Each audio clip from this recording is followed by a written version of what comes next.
Good morning, all. Today we are going to read chapter 2. I'm just going to give you one new vocabulary word because I want you to go in, listen to chapter 2 with me. We'll discuss it. And then I am going to ask you to go into Schoology and take the quiz for chapters 1 and 2. It's very important that you do that as soon as you finish chapter 2. The discussion questions are listed below, but those are just for your reference. You do not need to answer them and submit them. They're the same questions in a different format. I just need you to answer the discussion questions in the multiple choice format that I'll have posted on Schoology for you today. All right, so I'm going to go ahead and share my screen with you. Just give me one quick sec.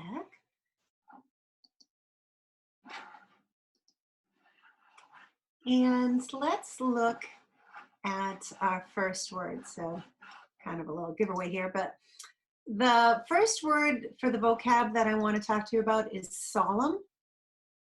Solemn is a word that we've used before, and the context clues in this sentence aren't great, but there are some clues to it. So thinking of Lise, her solemn, lovely sister always made her sad.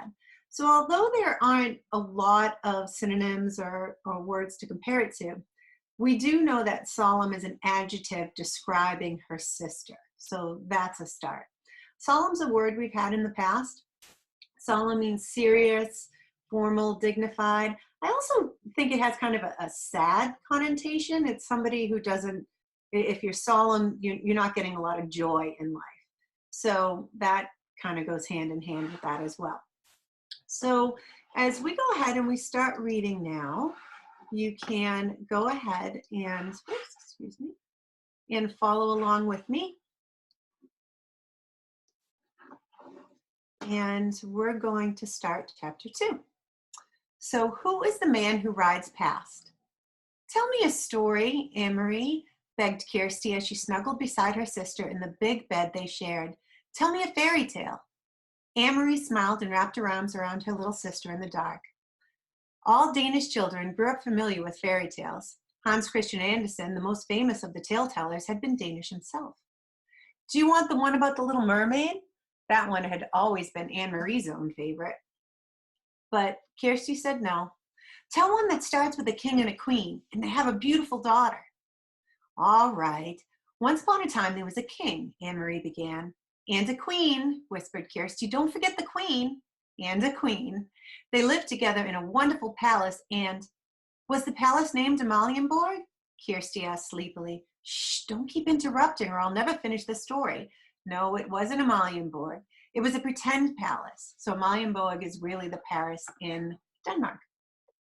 Anne-Marie talked on, making up a story of a king and a queen and their beautiful daughter, Princess Kirsten.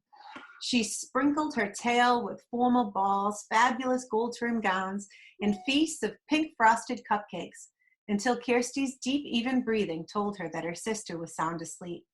She stopped, waited for a moment, half expecting Kirsty to murmur, "Then what happened?" But Kirsty was still. Anne-Marie's thoughts turned to the real king, Christian X, in the real palace, Amalienborg, where he lived in the center of Copenhagen. So we're in historical fiction. So although Anne-Marie is based, and we'll learn more about the end, what the author's intention was, loosely on what a 10-year-old girl would be like during that time, some of the characters are real.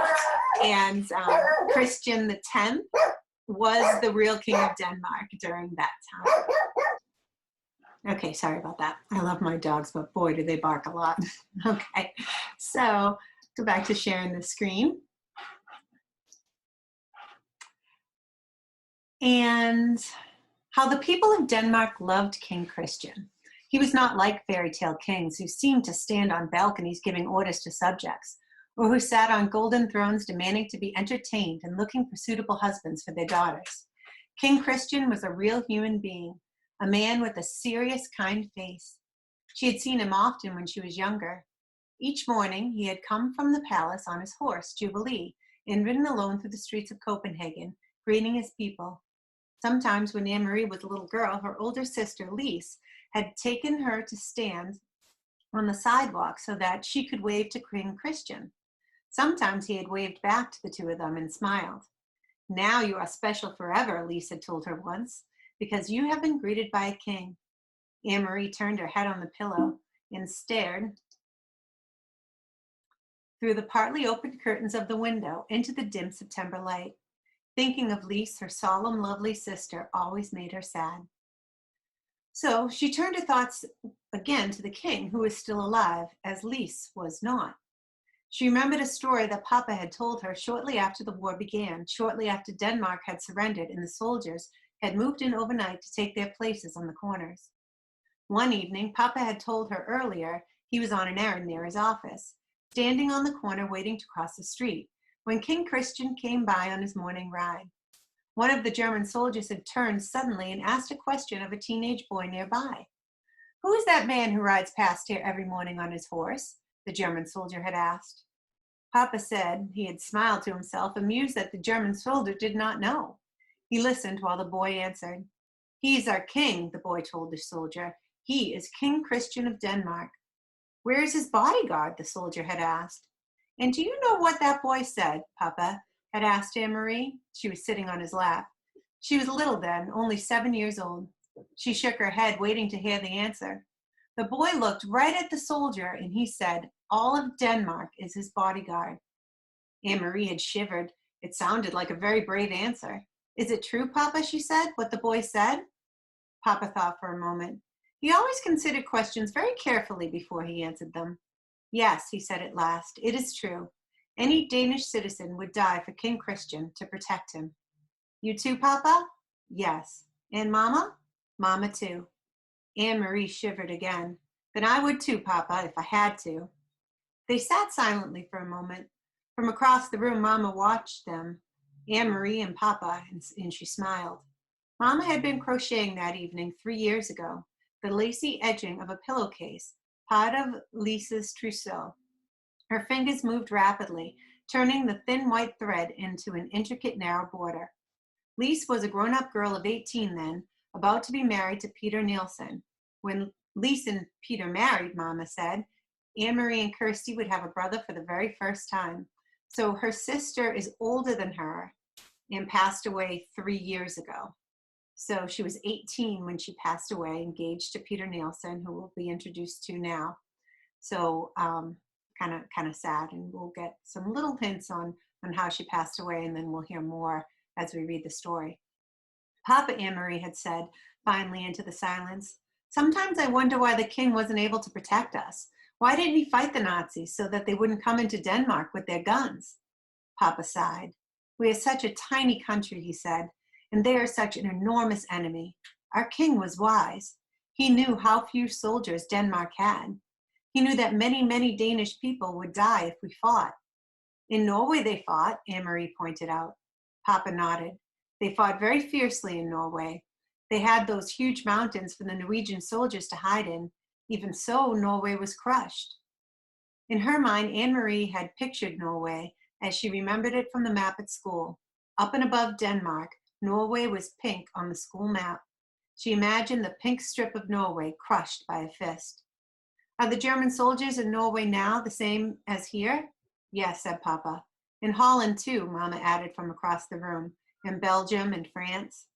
So Mrs. Jacobson has showed you on the map where Denmark is, and I see them looking apart to Sweden in the upcoming future. So if you imagined, well, let me read this part and I'll explain that to you. "But not in Sweden," Anne-Marie announced, proud that she knew so much about the world.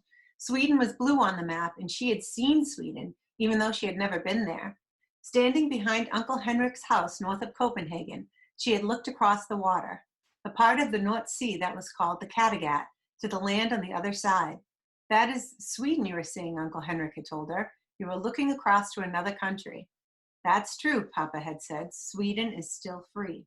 So we're going to learn more about Sweden's role in World War II as we read on, but I kind of can picture it sometimes in different parts in Mattapoisett.